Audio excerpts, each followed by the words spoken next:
Hello everyone. Today I will be solving the 10th question of this assignment. Draw the energy level diagram for carbon monoxide molecule. Write its molecular orbital configuration and calculate its bond order. Comment on its magnetic behavior. अब इस question को करने के लिए हम लोग देख लेते हैं सबसे पहले इलेक्ट्रॉनिक कॉन्फ़िगरेशन। ठीक है, तो कार्बन मोनोऑक्साइड किसका बना है? कार्बन एंड ऑक्सीजन का। हम लोग कार्बन और ऑक्सीजन का इलेक्ट्रॉनिक कॉन्फ़िगरेशन देख लेते हैं सबसे पहले। ठीक है, तो एटॉमिक नंबर क्या होता है? कार्बन का 6, ऑक्सीजन का 8 होता है। तो इसके बेसिस में हम इलेक्ट्रॉनिक कॉन्फ़िगरेशन लिख सकते हैं। ठीक है, ऑक्सीजन का हो जाएगा 1s2, 2s2 और 2p4। ठीक है, अब हमें इसका एनर्जी लेवल डायग्राम बनाना है। तो जब हम कार्बन मोनोऑक्साइड का मॉलिक्यूल बना रहे हैं तो हमें पता है कि ये बना है कार्बन और ऑक्सीजन से। ठीक है, तो कार्बन मोनोऑक्साइड के का मॉलिक्यूल बनाने के लिए हमें पता है, हमें ये आई थिंक ये अंडरस्टूड है कि जो एटॉमिक ऑर्बिटल होगा कार्बन का और जो एटॉमिक ऑर्बिटल होगा ऑक्सीजन का वो कंबाइन करेगा, तभी तो मॉलिक्यूलर ऑर्बिटल बनाएगा। ये दोनों ऑर्बिटल्स कंबाइन करेंगे। हम लोग बात करते हैं 2s ऑर्बिटल की सबसे पहले। ठीक है, अब ये दोनों कंबाइन कर रहे होंगे, तो अब ये जो जब कंबाइन करते हैं तो ये एक मॉलिक्यूलर ऑर्बिटल बनाते हैं। ठीक है, अब ये दो मॉलिक्यूलर ऑर्बिटल्स बनाते हैं, एक होता है बॉन्डिंग और एक होता है एंटी बॉन्डिंग। और एंटी बॉन्डिंग जो होता है वो हायर एनर्जी लेवल पे होता है देन बॉन्डिंग।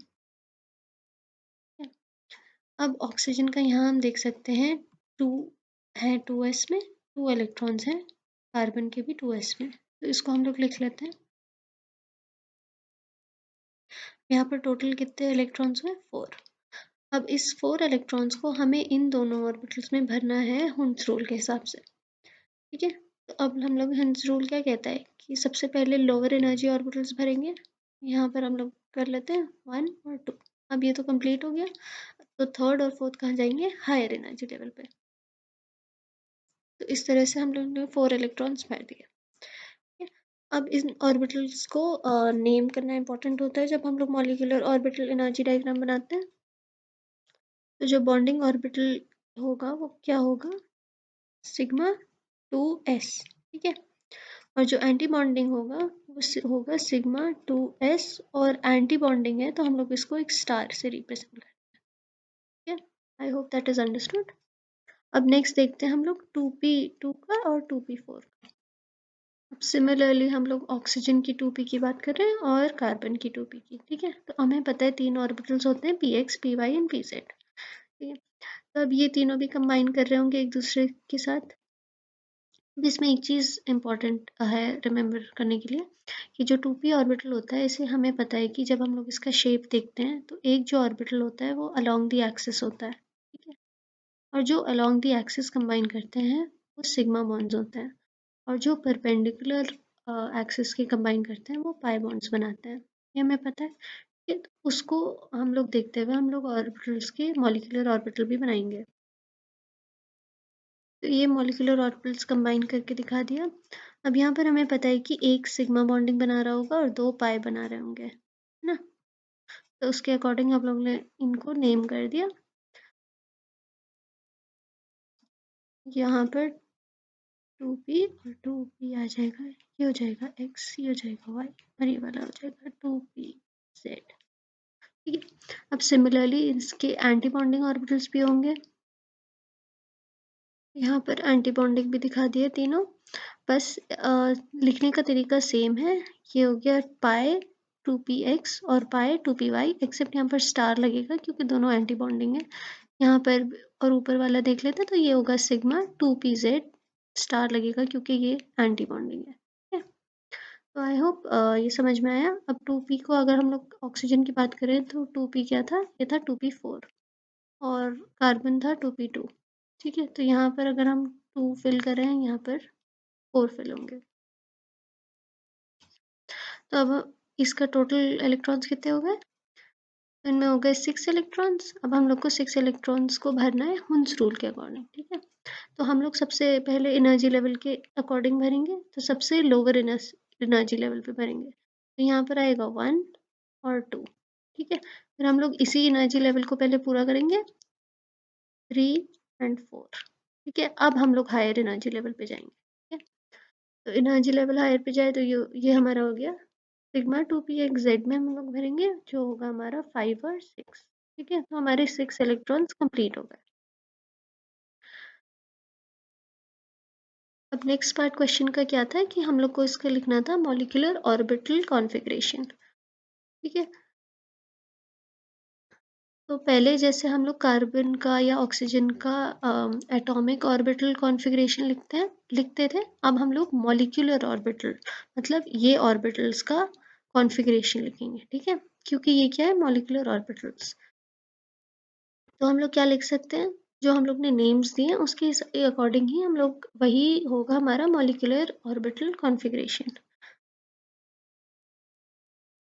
तो हम लोग लिखना स्टार्ट करेंगे, तो सबसे पहले हम लोग लोएस्ट एनर्जी लेवल से लिखना स्टार्ट करेंगे। तो ये इसका नाम क्या है, सिग्मा 2s, है ना।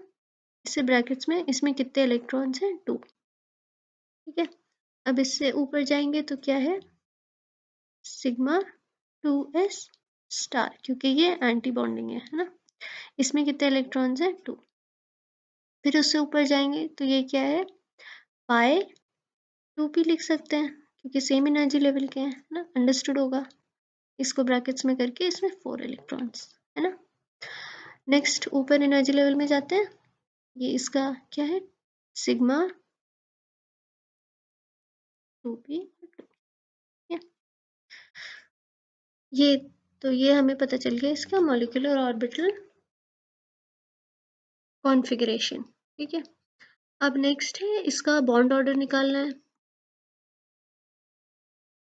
तो इसका फॉर्मूला होता है जो होता है हाफ मल्टीप्लाइड बाई, इसको मल्टीप्लाई करते हैं bonding electrons minus anti bonding electron से। ठीक है, हम लोग यहाँ पर देख सकते हैं कि बॉन्डिंग कितने हैं, ये 3 बॉन्डिंग में और ये 2 बॉन्डिंग में ऑर्बिटल्स, ये 3 ऑर्बिटल्स बॉन्डिंग में और ये एक ऑर्बिटल, तो इसके इलेक्ट्रॉन्स माइनस जो एंटी बॉन्डिंग का है, एंटी बॉन्डिंग में कितने हैं, सिर्फ 2।